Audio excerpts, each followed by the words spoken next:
You've tuned into InvisiYouth Chat Sessions, a video podcast series. Our episode starts right now. Here's your host, Dominique Vale. Hello everyone and welcome back to the InvisiYouth Chat Sessions to check in for your dose of stigma-breaking, humor-filling, motivation-loving, life hacks, and empowering tips for all of the medically adultish people in your life. I'm Dominique Vale, founder of InvisiYouth Charity and your host for the InvisiYouth Chat Sessions. And today we are on Season 6, Episode 85. And today's special guest is one I know you're going to love, especially if you love some cool video work, if you love sports, and all of the cool vibes. I will just tell you, great Instagram find if you just want some cool things popping up on your feed. We have senior video producer for UCLA Athletics, videographer, director, and lupus warrior, Suzi Mellano. Living in LA and from San Diego, Suzi does videography work that gets all of the sports fans excited. She also has contracts with the NFL, the National Football League for my non-American friends, and the National Women's Soccer League. And you guys know I'm very excited about that second one.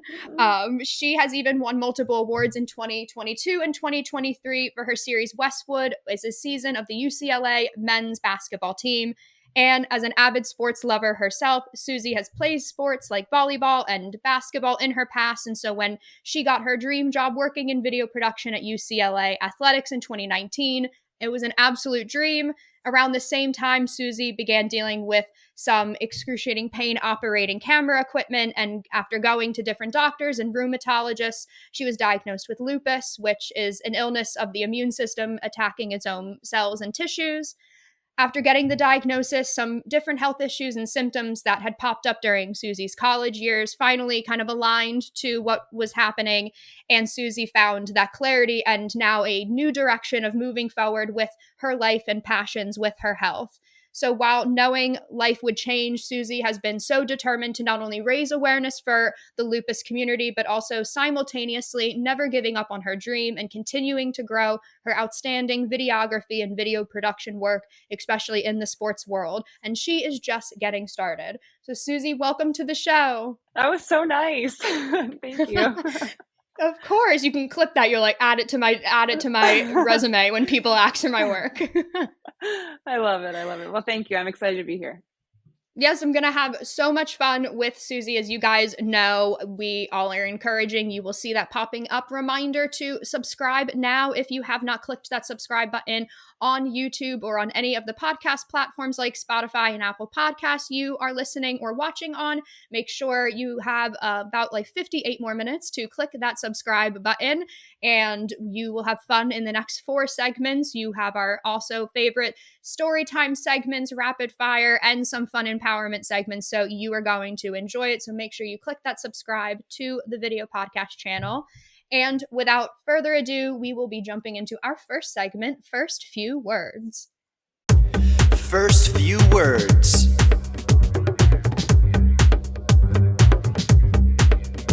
First few words, we are doing a new take on an OG segment of our podcast where we are doing the quick, fun questions to allow you to get to know our special guest, Suzi. So we want to know the first few words that she has to say for all of these different rapid questions. So, all right, Suzi, we are going to be jumping into this card of rapid questions as we go in. Okay. So if you could film any other sport that you don't currently or have not filmed previously, what would you want to get into? That's actually, I'm sorry, really hard because I shoot pretty much every sport already. Maybe something totally random. Oh, actually, you know what? No, surfing. Ooh, I would like to do surfing. That would be fun. I would like to try to get on a board, get put a waterproof case around my camera, get out there in the water and just shoot some surfing. I think that'd be really sick. That would be. And I would imagine out in LA, there are numerous surfing competitions out there as well. I have a few friends who have done some surfing docs and stuff like that. And I'm like, that looks fun. That looks fun. Oh my God. That is cool. I love that. Do you have a favorite outdoor season of weather and why is it your favorite? So this is complicated. Are we talking weather or time? Yeah, weather. Yeah. Fall. Oh, cool. I love There we the go. fall. I mean, You it's get tons perfect. of that out in LA. Yeah, it's great. Like all the, the trees are changing colors. Not at all. I just like the fall. I think it's not, it's perfect temperature outside. And honestly, in California, you don't really get seasons. So Yeah. it does get hot. So that's kind of like when it's like not hot anymore. I love that. If you could be fluent in any other language, which would you pick? Italian. There we go. There's if Very you guys quick. did, I'm very excited. I have a fellow Italian lady on the show, so I'm thrilled. Yeah, I've tried twice to learn it. Like using apps, and also I used to have like CDs in my car, like when I was in college. It hasn't stuck yet, so I got to find a new way, but I'm determined. I love that. What about if you weren't a videographer professionally, what would you choose as a new career path? I would be a teacher. Oh, I I would love be that. like an elementary, like between third and fifth grade. I think that would be so fun. Oh, I do. I love that. My sister's an elementary school teacher as Oh, well. So, cool. yes, I love that. And do you have do you have a guilty pleasure TV show that you love? And if you do, are you a one episode at a time kind of girl, or you are binge watching that whole season? So if it's a guilty pleasure, that usually means I don't really need to pay that much attention to it. So I Mm-hmm. can kind of let it roll. So I will binge watch guilty pleasure shows. I am not a binge watcher. So especially if I'm watching a show that's like really good, I have to like watch one episode at a time. Like I'm watching Sopranos right now. Ooh. And we're very Italian here in this Yeah, podcast. I know. So I'm watching Sopranos right now, and I have one episode left, and I've had 3 episodes left total for like a month. I just can't do it. Oh Like I'm the God. kind of person that will watch the whole thing, and then I'll get to the last episode, and I'm like, nope, it's not going to end. It's not going to end if I don't watch it. So I don't watch the last episode until I have to like it's emotionally prepare myself for it. and spoiler for that ending, you do have to prepare for the ending Yeah. of that show. Yeah, but my actual guilty pleasure that I'll let roll through, I have two, is either The Office or Gilmore Girls. Oh, nice. Good Yeah. classics. Love that. Yeah. Have you done, what is your favorite sporting event that you have filmed? So this is funny because a lot of people are kind of surprised by this answer, because I have shot NFL and professional levels. But my favorite thing I've ever shot was the UCLA Women's Soccer National Championship in 2022. So they won the NCAA championship. And it was honestly one of the most epic things I've ever been a part of. And Aw. it was like by far like the best thing in terms of, shooting that I've ever done, but also in terms of like working with teams. They were such an awesome team. And so getting to see them like do it all was really cool. And the game was insane. It was like an insane game. So that Good. coverage actually kind of like catapulted me into working with NWSL. Okay. So it turned into a lot more than I expected. So the 2022 Women's Soccer National Championship by far. Oh, I love that. I love that. You the original football fan over here, so I definitely agree with that for sure. What was the last person you mailed something to, like a package or a card? My nephew. Oh. He's a year and a half, and I sent him a Valentine's Day card that had stickers in it. Oh, that's he so lives in sweet. Massachusetts, so he's far away. But oh my God, I love that. That is so sweet. What would be, if you had to describe your videography style in 2 or 3 words, what would you pick?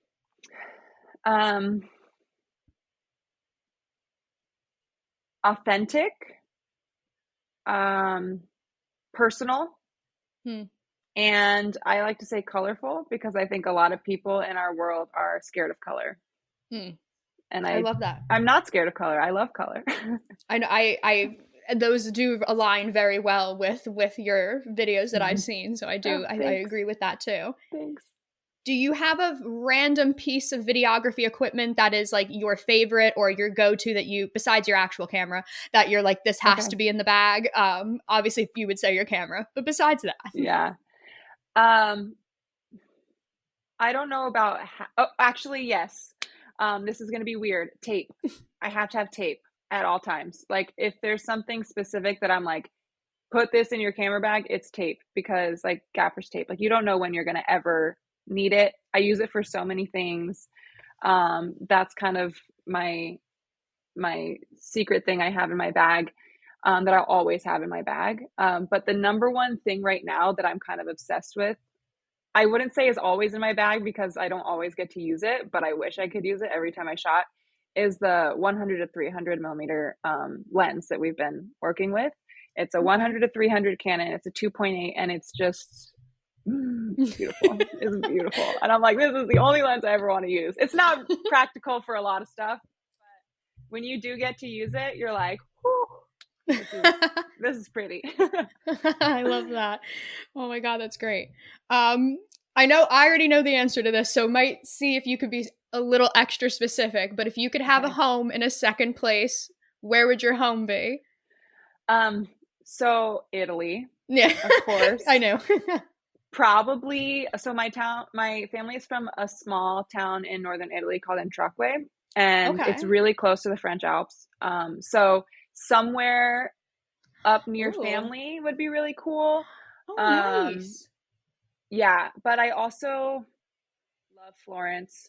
So maybe Florence, but it's a little busy. So I would also be okay with somewhere kind of like more in like the countryside, just kind of like escape and have wine all the time. I agree. But I think it'd be cool to be close to my family in northern Italy. That would be. I joke to my friends that they always said I'm like the albino Italian, because I'm 100% Italian, but I'm very, as you can tell, everyone on camera, very pale. And it's that 15% northern Italian that just kicks in. Literally what I am. Yep. Like you can, I mean, I have a warm light on, but if I get close, yeah, I'm pretty white. We match. Yeah. We are the same. Yes. I would live out in LA with you and I would just burn and turn pale again. So there would be no tan. I can't be in the sun because of my lupus. So I have, there's no chance of me tanning ever. So I love that. And then has there been like a favorite? I know you've fundraised for the Lupus Foundation, you've done work, but has there been something philanthropic that you've really enjoyed that you've gotten to do over the last few years? In terms of like lupus? Yeah, or even in general, if you've had like a very fun charity experience you've gotten to do. So I actually, I did the lupus walk last year. Nice. And I had a few people come out a couple years ago, actually for the very first lupus walk that I took part in after my diagnosis was really cool because sadly it was virtual because it was COVID. But just the sense of support that I got from so many people was really awesome. I got a lot of people to send me photos of them out wearing purple, walking, and like a lot of really close friends and some family members. And I think just in general, that was really cool to see for selfish personal reasons. So that was cool. But the lupus walk this year was really awesome. It's the Walk to End Lupus in LA. And there was just so many people out there. I couldn't believe, like, like when you have a chronic illness, it's very isolating. And so to go out into this just mass of people who lupus has affected or touched them in some way, if it's either them personally or a family member, it's actually not cool, but it's cool to see that, there is a full community around it, and that is kind of special. So it was just neat to see, that you really are not alone. There's a lot of other people who really understand the struggle that is with your disease. So that was cool. No, I like that. That's really, really nice. It is, especially during the pandemic, that was a fun way for people to show you that they were involved and still supporting. Yeah. So that was that's really special. It was cute. I got a lot of pictures of dogs like wearing their purple bandanas. I'm like, I love that. It's always the best. An animal selfie is usually always the best kind. The best. So the best. I brought my cat. I had a little cat backpack, and we were like, he was a baby at the time, so he fit in there. Now he's way too fat, but he was like walking around town in a little backpack. I was like, this is the best day. This is the best part. I love that. Oh my gosh. Oh my, that is so cute. And as we finish that segment, before we go into our next one, you all know I love to let you guys know about something else I love, which is our InvisiYouth charity shop that is exclusively on Etsy, where we have our subtle activist color block bracelets. I am wearing some on my wrist now. Some of them are on the table behind me on display. They are our handmade color block bracelets that are made solely by our volunteers with chronic illness and disability and shipped to all of you for free globally. They're only $4. Every bracelet is sold. 100% of every bracelet sold goes directly towards funding all of InvisiYouth's free resources and programs we provide every month that help give life improvement techniques for all of the non-medical aspects of life with a chronic illness and disability as a young person. So we joke that it's subtle activism, like that Starbucks cup in the scene in Game of Thrones that wasn't meant to be there. We love our activism to be something cool and chic you can wear and talk about that will get a fun way of a conversation going in a subtle manner. So if you are interested, we have our Etsy link on the screen. It's in the show notes as well, to please pop over, buy yourself a bracelet or buy one for someone you love, and think of it as a $4 donation that directly goes towards donating to a nonprofit. So if you're interested, definitely shop over at InvisiYouth Charity Shop for that. And now we go to our next segment, Break That Glass Ceiling. Break that glass ceiling. Break that glass ceiling.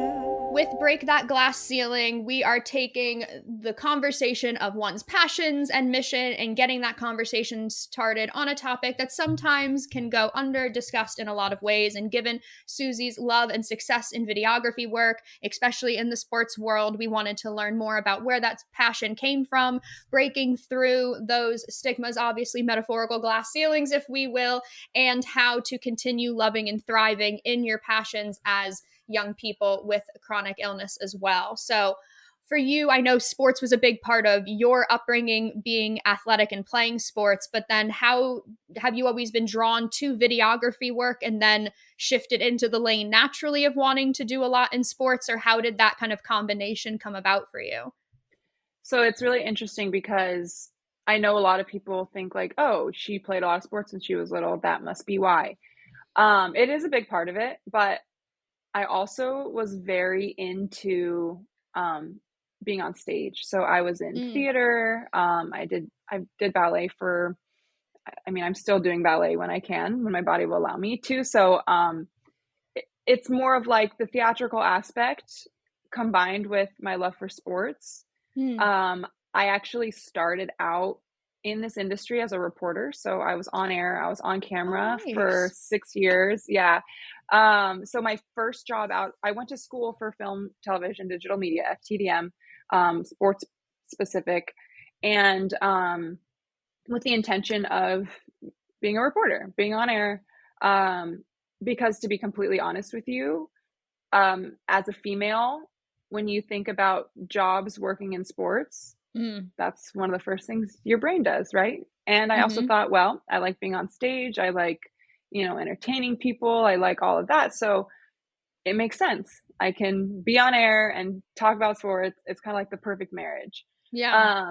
So I did it. My first job out of college was in small town Montana at a local TV station, and I was a reporter there on the local news. I did news and sports, which was really fun. It was very fun. And then I moved on. I moved to New Jersey, and I did digital ESPN stuff for a while at a university out there, and then worked for Ivy League like broadcasts and things like that, as well as just being like a digital host. While I was there, and while you are in like lower markets, you're required to shoot your own content. So even if you see yourself on camera, I did not have a cameraman when I lived in Montana. Like I had to set my camera up, I had to frame myself up, I had to be ready to go. And you have to go out to games and shoot your own highlights and do all that kind of stuff. So as I pushed on in my career on that path, I kind of started realizing that I actually liked being behind the camera more, which was weird. It was not really like what I expected. I think a lot of being on air is trying to make yourself what these networks want and what these, stations are looking for. And I didn't really feel like I was being myself. And so I didn't really feel this kind of like expression that I was of like my true self when I was on camera. Yeah. So I didn't really like love that. And I just felt like I was a little bit more leaning towards the creative side of things. So I decided to focus fully on production, and I wanted to come back to LA anyway. So I applied for jobs, came out here, and the rest has been history. It was the best decision I've ever made. And then when I look back on my childhood, I was always making movies. I was always, making my family be in movies. Anytime we had an essay in school, I'd be like, can I make a movie instead? And they'd be like, yeah, sure. Because teachers don't want to grade those. So they're like, you got to watch a movie anyway. So I made tons of videos in growing up. And it just kind of clicked, and it made more sense that I've been doing this my whole life without even realizing that it could be a career path for me. And so I think that alone is a big motivator for me as a female. Is I did not have this example when I was younger because it didn't exist. I mean, social media didn't exist, so the ability to get your work out there the way that we do is not really a thing. Not to date ourselves that social media didn't exist when we were growing up. Thank God though, I'm happy with that.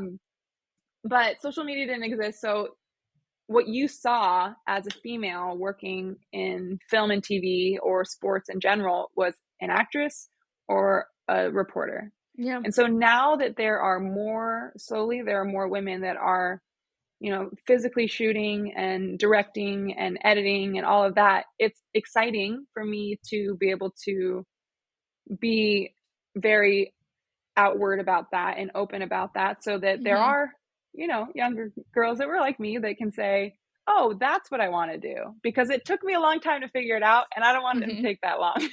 Yeah, no, that's so special. How that kind of evolved through, and it actually ended up circling back to something that was from your youth that you didn't even think of going in that direction as well.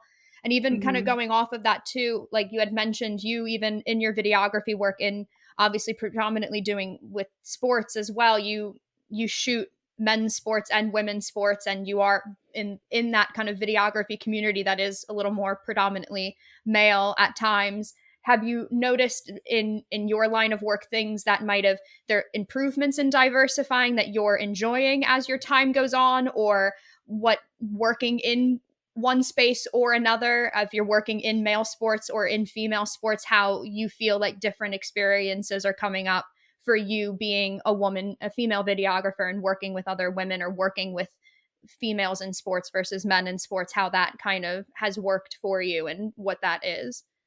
Yeah, I mean, I've primarily worked with men. That's not a secret. I'm shocked. No, I'm kidding. Crazy concept. I primarily worked with men. My last job, I was the only female in my department. In this job, there are two. One thing that's really exciting for me is in the last couple of years at UCLA, we've started an intern program in my office specifically for, video production and photography within sports. So we have 21 students that work for us, and 17 of them are females.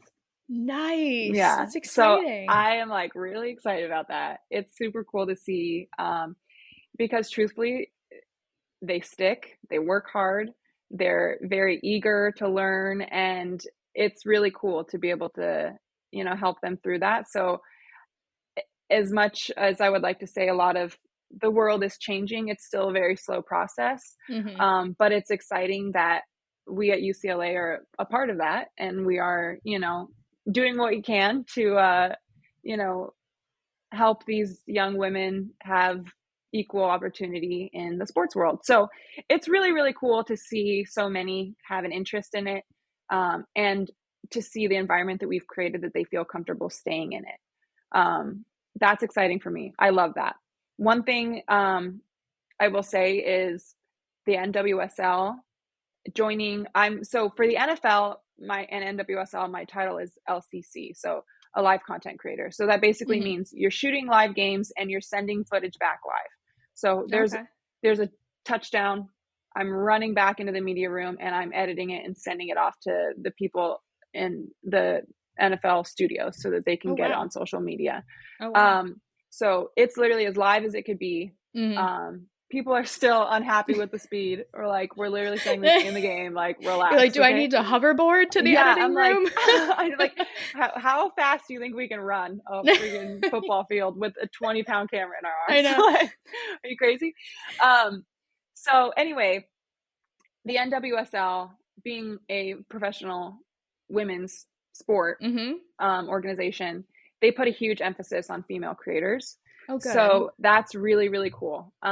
Most of the people that I shoot with when I'm working an Angel City game are women. And that's something I haven't really experienced.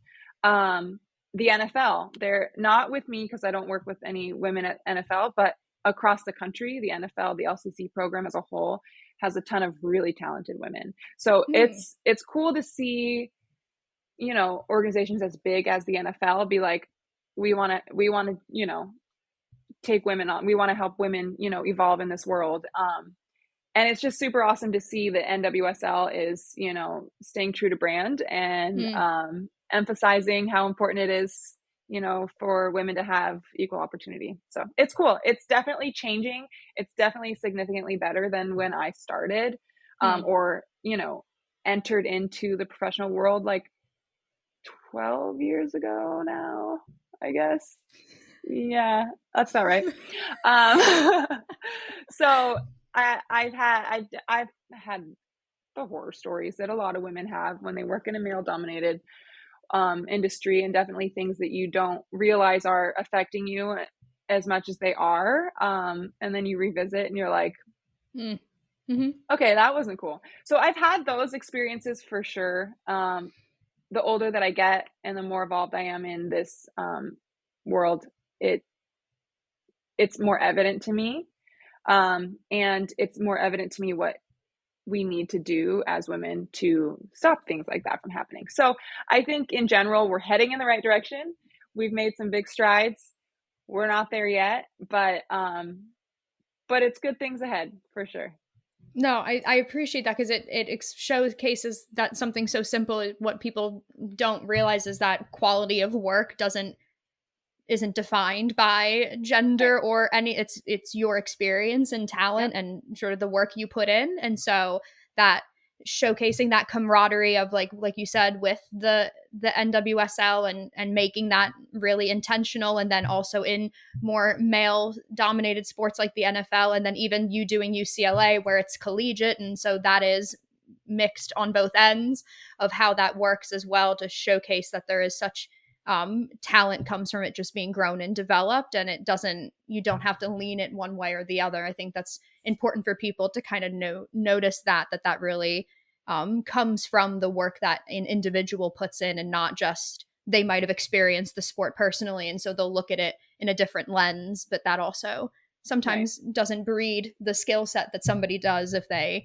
have been trained to do things in a certain way. So I think that's, like you said, important to mention. And I think even kind of the last thing I was going to mention here too was, like you had said, carrying like a 20-pound camera and doing that sort of that physical labor. People don't recognize that like videography and photography is such a physically kind of strenuous thing to do. And especially at a sporting event where you're moving just as much as they're moving, you have to kind of keep that kind of balance of those long days and those physically strenuous kind of shoots. So have there been things for you, or that you've learned from other people that are like veterans in videography work too, that have been great, of how you balance long days, or how do you then recoup from those physically strenuous kind of shoot days? I wish I would say I'm better at it, or I could say that I'm good at it. I need to be a lot better at it. It is very physical. I mean, a lot of people don't realize when you shoot like a football game, not to get too technical, but when you're shooting sports or action, you typically want the offense coming into your lens. So if the quarterback's here, you want to be in front of the quarterback so that when he throws, The action's coming into your lens, rather than if the quarterback's here, you don't want to shoot his back because then the play's going to typically go the opposite direction, right? So you have to, and when I shoot for NFL, I'm shooting for the league. So I'm shooting for both sides of the ball. So I'm shooting for both teams. So you have to go like this the whole game, up and down the field. And I remember one game, I think I walked like 9 miles. Oh my gosh. So it's like legit hard, like physical, and you're carrying this camera. So I'm like, truthfully, working out and stuff is very challenging for me with my joint pain and all of that. I can't run. That's not an option. I also hate running, so I'm not trying too hard to run. So I'm like, my doctor's like, oh, you can't run. I'm like, oh, shoot. Okay. But so I'm always like, how am I like, I always ask my mom, I'm like, I don't understand why like I'm not in worse shape. Like I feel like I should be in worse shape because I don't have the ability to work out as much. And she's like, your job, Suzi, is so physical. And then I'm like, oh, you're right. I'm literally doing multiple squats with a huge camera, like walking like 9 or 10 miles a game. And it's just like, okay, it's very physical. That being said, it's very hard for somebody who has a disease that affects their joints. So, I have to be very open about it. I think that's the only way for me to get through big shoots is to be very open. So everybody in my office knows. They're all very aware, very supportive.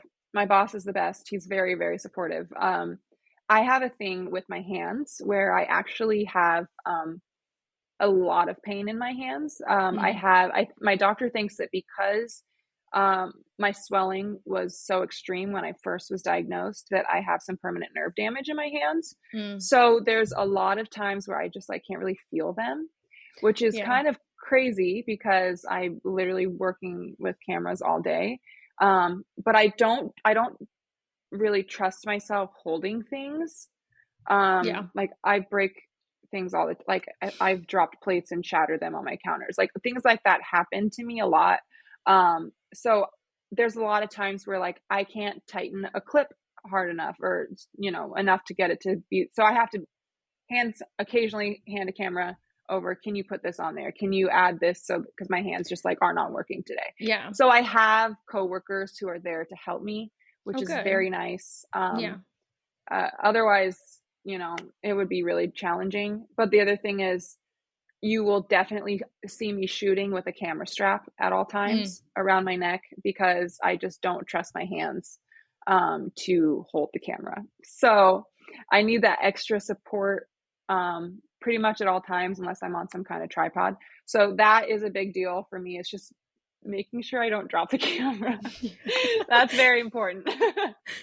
No, I agree. I think, like you said, that's so important to kind of know where your body's limits and barriers are, especially when you're doing work and when you have an illness or disability, knowing a lot of times you do hit that wall of where your body's limits are. I mean, obviously with my own chronic illness experiences, I know when my limbs are going to lock or when I lose sensation in my hand or I'm having swelling and all of that or with my leg and I can't walk and I need my cane. And so there's things where you learn to, okay, well, if this happens, then I need to adjust here, or knowing, like you said, how to pre-plan for things, I think is so helpful, especially if you have a job where there's a lot of movement of things, of knowing, okay, this is going to be this kind of a day. So what am I doing the next day? Or what am I doing right before? Or like you said, having those, for you, those in a way, they are like safety nets. Having that strap on all times is a safety net for you to make sure if you lose that sensation in your hand, that there is something there supporting you. So there are, like you said, finding the things of what can I have, and then how other people can kind of come in to support me as needed is helpful to kind of that 2-layer support. So you don't feel kind of surprised by health issues or flare-ups, because as you and I both know, sometimes you don't really get that much of a fair warning of, oh, my body's taking a turn right now.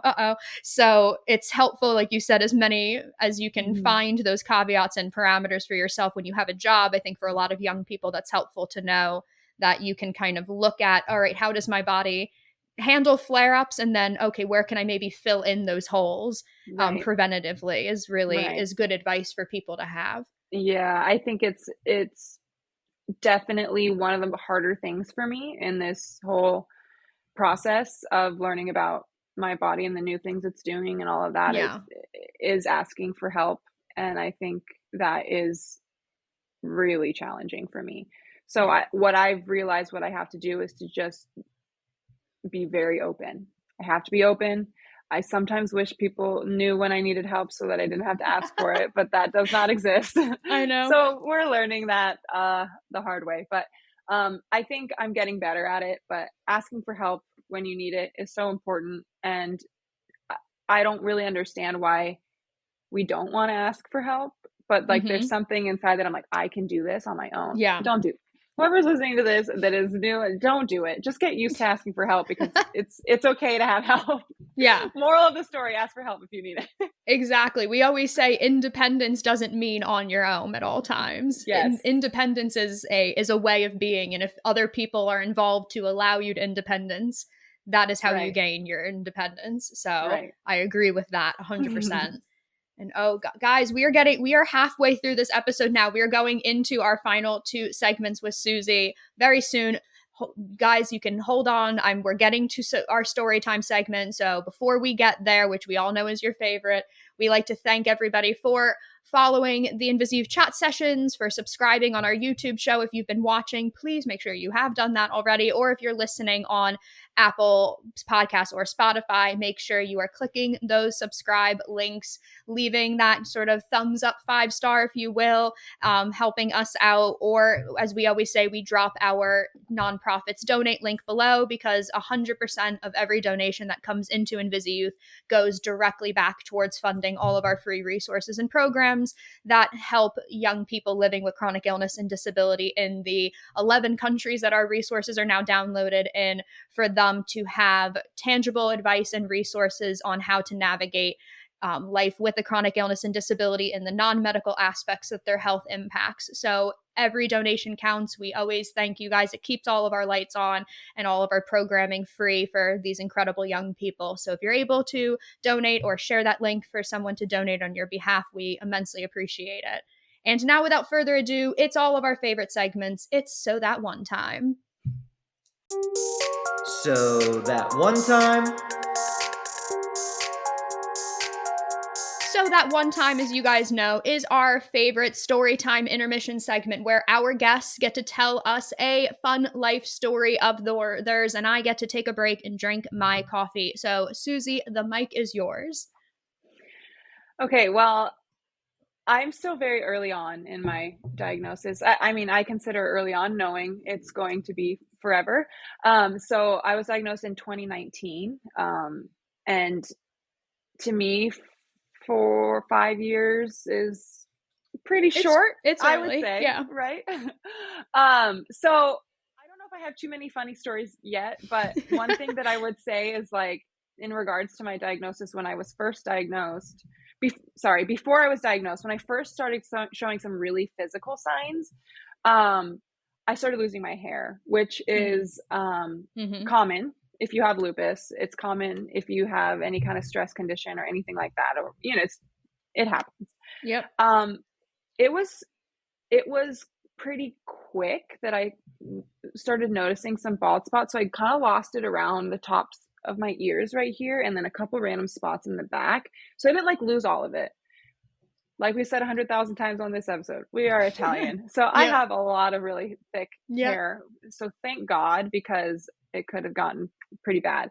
But losing on the sides was really hard because I like to put my hair up all the time when I'm working. So I put my hair up in a ponytail, and you could see like these bald spots on the side.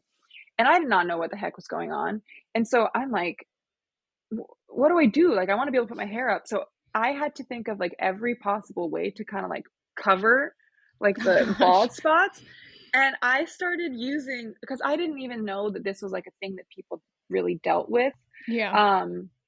So I started like coming up with different things that I could use. Like I used like bronzer.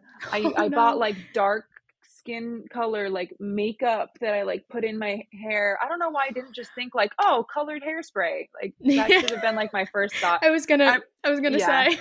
Yeah. So then I like, one time I literally used eyeshadow, And I like put it geez. right here. And it was like all sparkly. And I'm like, Oh, what am boy. I doing? So it was weird to navigate that because I had no clue what was going on. I also remember sending a photo to my mom. And this is not at all to fault my mom. She had no idea either. Like nobody in my family has lupus, so we've never seen any of these signs before. And I remember sending her a photo of my bald spot being like, why am I bald right here? Like, where did all my hair go? Like, what's going on here? And she's like, oh, you've always had that.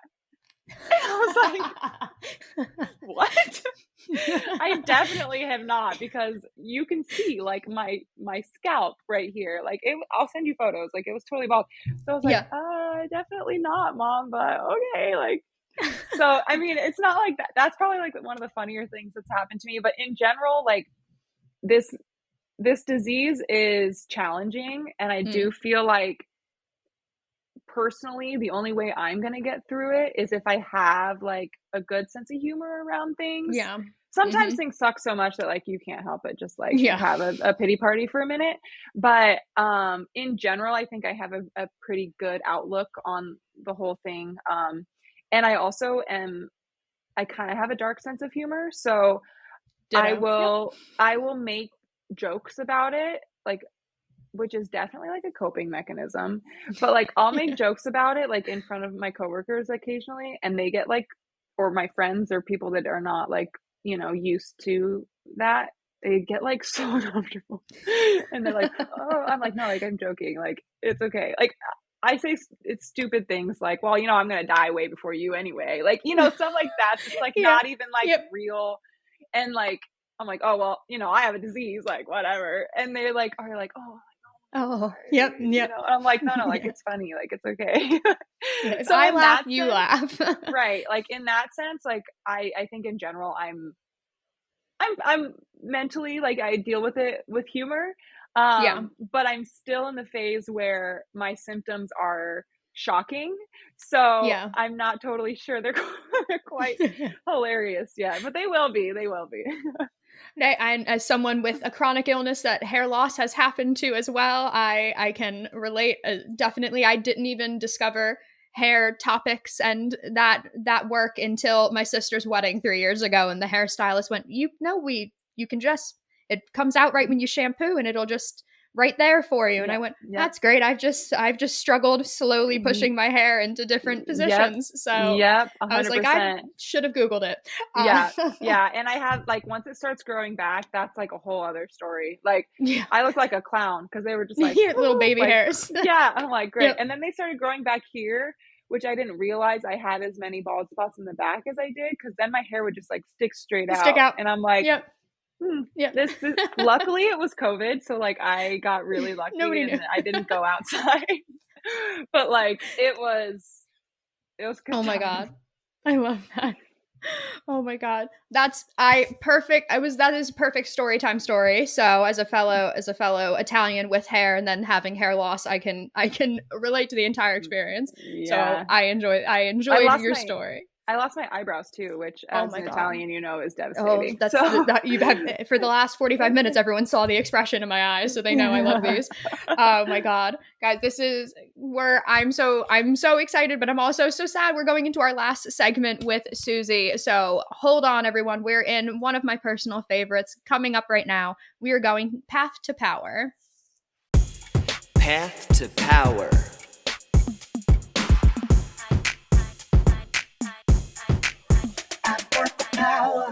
Path to Power. This is our time where we discuss how we own our health, own our careers, and own some of our favorite things. So with Suzi, we are going to be gathering some advice and tips on how you gain that power in every day and feel that empowerment with health struggles and disability. So something I wanted to ask too was, I know through your diagnosis process, it's something like you said is it's new for you as well in the last few years. So have there been ways that have been helpful for you when you were right in that early diagnosis process of kind of how you channeled your emotions and dealt with those kind of changes versus now when you're going through kind of challenges of treatments, what are things that have worked for you in terms of balancing how you might be physically feeling and needing to go through treatment, but then how you balance your emotions through that process as well? Balancing emotions is challenging for me. I go to therapy for it. That's great. Specifically for, wanting, and, stress is a huge trigger for lupus. Mm-hmm. And I'm a big stressor because I'm very career motivated, and I feel a lot of feelings. So I stress a lot. So just mostly learning stress managing skills, stress management is key for me. So just learning a little bit about what my body needs in terms of emotions is very, very hard.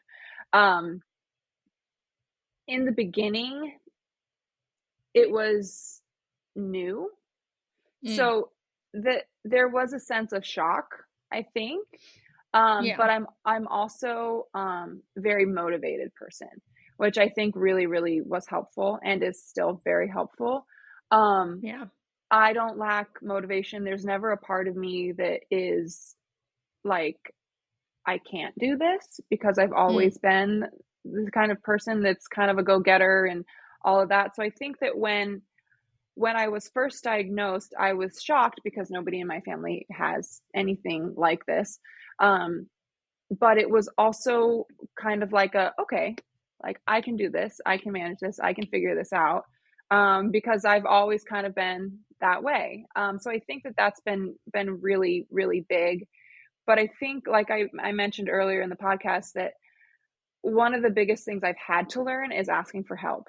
And I think asking for help is so hard for me, because I'm very independent. Like I said, I'm very motivated. I'm very, I have a lot of pride, which might not necessarily be a good thing. I'm always like, I can do this on my own. I think I'm the baby of the family of 4. Me so too.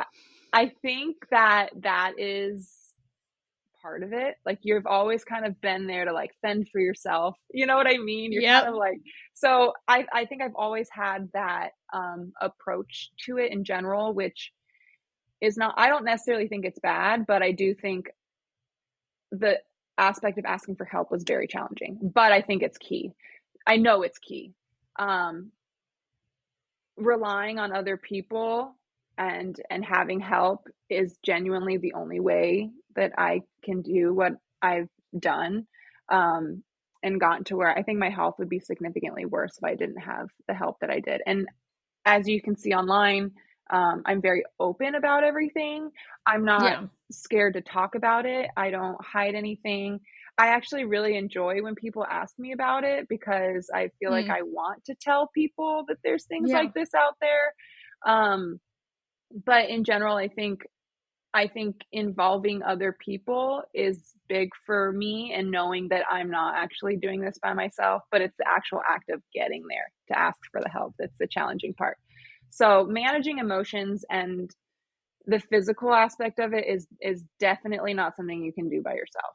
So that's big. I think that's big. Yeah, I think that's really important, like you said too, because even from a personal and professional standpoint, when you have a chronic illness or disability, you want to kind of set up those supports and know, okay, I need to remind people these are the places I need help in. And when I'm asking for it, they kind of already know how to step in and help me. But then you never want anyone, especially as a young person with a chronic illness or a disability, you never want people to question you're capable or what your capability is. And they then just sort of overstep or override, and they might see you struggling a little and they just jump in and start doing it for you, where you might have been able to adapt around and figure it out. So there is that fine line of reminding people that you are being able to set that boundary of thanking. I always will say thanking someone for stepping in when you might not need it, but reminding them like, I'll ask you when I need it. Right now is not the time, but thank you. So that you don't shut doors for yourself, because if you keep reminding people I'm perfectly fine, I can do it, when you actually do need the help, then it puts 10 more pieces of pressure on you going, oh God, now I've told everybody I'm capable. Now they're going to think something's really wrong with my health right now if I do X because I've told them I can. So it's like you said, keeping 100%. that, yeah, you keep that transparency with your family and your social network, and then also professionally where that helps in, because as long as you are, I always will say to people, as long as you're adapting to excel in a professional setting, you're still excelling in the professional setting. So it's just you going in a different path.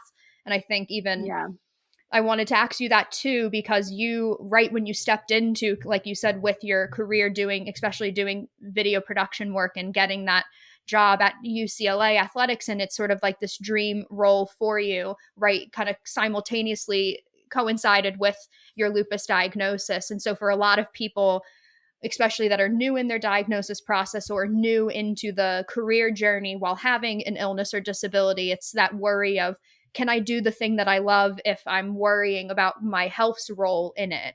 So for you, was there advice for you when you would give to others even about when they're picking their careers and still picking things to do that they're mindful of their health, but not totally disregarding the things that they love because of it as well? So how would you kind of give advice on that experience? Yeah, I think for me, when I got my diagnosis, it was interesting the way it played out, because I got the job at UCLA in September. When I started at UCLA, I was in pain. I was in bad pain. And I didn't have hair on half of my head. It was a lot. And to be totally open, like I said I am, I had been on my period for 78 days straight. Oh my. So every single day that I was working at UCLA from September until my diagnosis in November, it was a nightmare. Oh my gosh. So, and I'm in this place where I'm like, I just started a new job. I finally made it to my dream city where I want to hit the ground running and all of this. And then I just get smacked with this diagnosis, just a couple months after I started. I remember feeling a sense of guilt that I had just allowed this amazing university to hire me when I knew I was about to jump into a phase of life that I might not be able to give everything I promised them when they, met me the first time.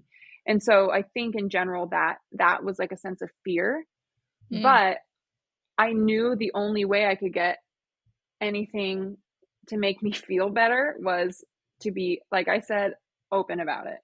So I went straight to my boss and I said, this is what's going on. He was so wonderful about it. And everyone at UCLA was so amazing and accepting of it. And it's a process, because I'm also I'm really good at hiding it, which is bad. I'm not saying you need to go out and be, a mopey mess all the time, but if I'm not feeling well, I'm going to work and I'm no one's going to know I don't feel well, which is not good. And I don't advise people to do that. I advise you to actually understand what your body is asking of you, and to be open about it and to be comfortable with, talking to people about it. And I think for example, when I get my infusions, I know that my body is not going to do well the next day. I have a really hard time with side effects for about 24 hours after my infusion. So I get my infusions at 3. I know I'm probably going to be unavailable until 3 the next day. So I've been very open with that. And when I started getting my infusions, I realized that was the effect they were having on me, I just said straight away, I have to take the next day off.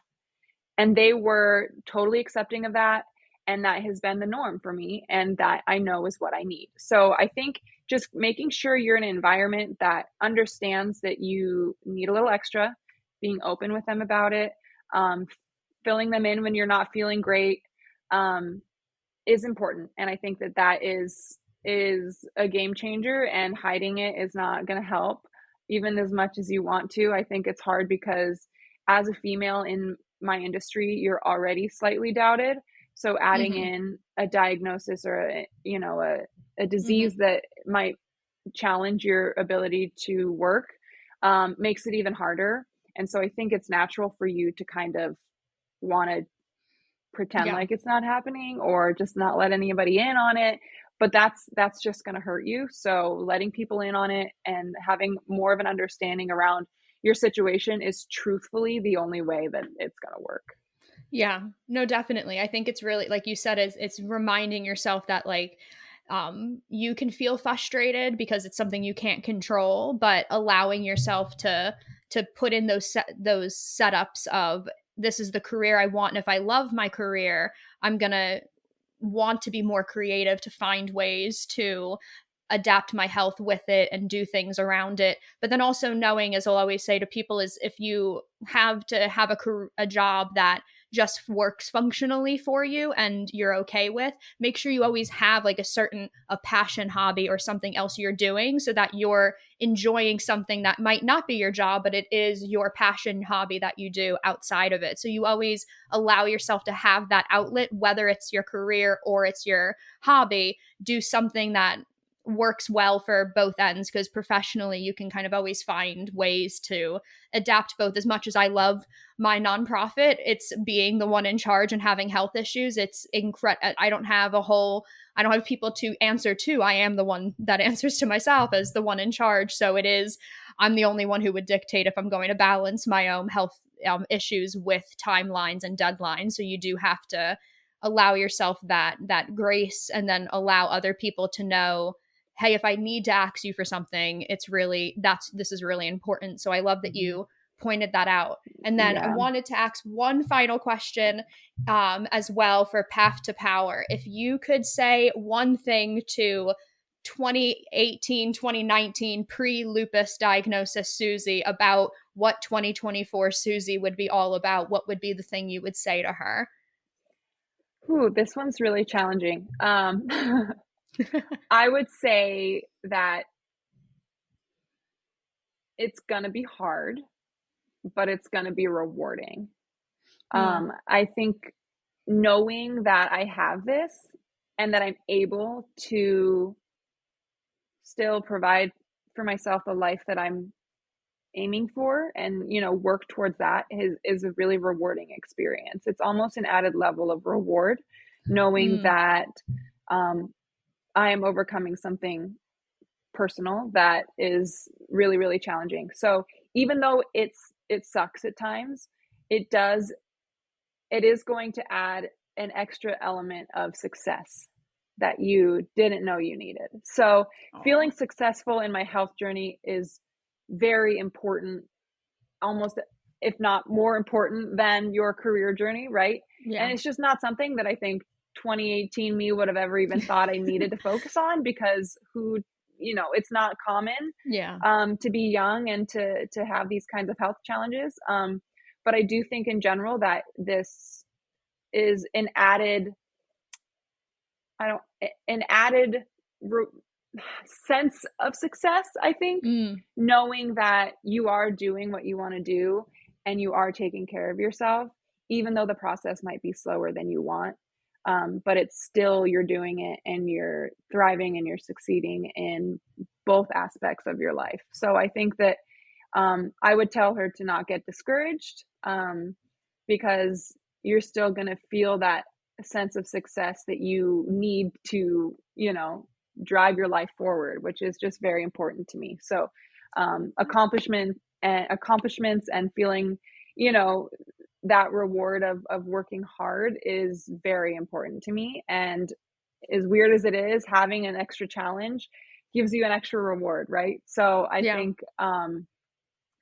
that would be it. I think it's take a deep breath. You got it, but you already knew you got it, so it's okay. And just enjoy the success that you're feeling in your health journey. That is maybe something you didn't expect.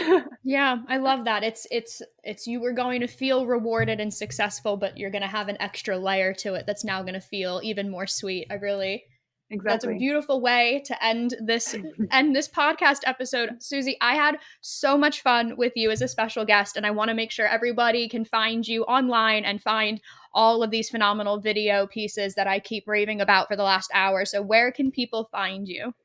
You can find me I post mostly on Instagram. So just at Suzi Mellano. That's pretty much it. I will say I have another one, but I got locked out of the account and I can't get into it. So just Suzi follow Mellano. Suzi Mellano. That's good. I have a website too. It's just SuziMellano.com. That's getting updated every once in a while. So there might be more stuff on there, but of course my work can also be seen on UCLA Athletics, all of their sports pages, at UCLA Athletics, at UCLA men's basketball, MBB. You can find it through the UCLA Athletics page. And then of course, just our website and NFL stuff, NWSL stuff, watch women's sports. We love that. I love that. We're going to make sure that we link Suzi's stuff below so you guys can check it out. And as always, you can find InvisiYouth on Twitter, Instagram, Facebook, and YouTube at InvisiYouth, and our audio podcast on Apple Podcasts, Spotify, and all of the audio platforms. So make sure you have clicked subscribe, leave that positive review, leave a 5-star or a thumbs up if you would like. All of that helps us so much. And Suzi, thank you again so much for being on the InvisiYouth Chat Sessions. I had an absolute blast. And for everybody else, I will speak with all of you soon. Bye, everybody.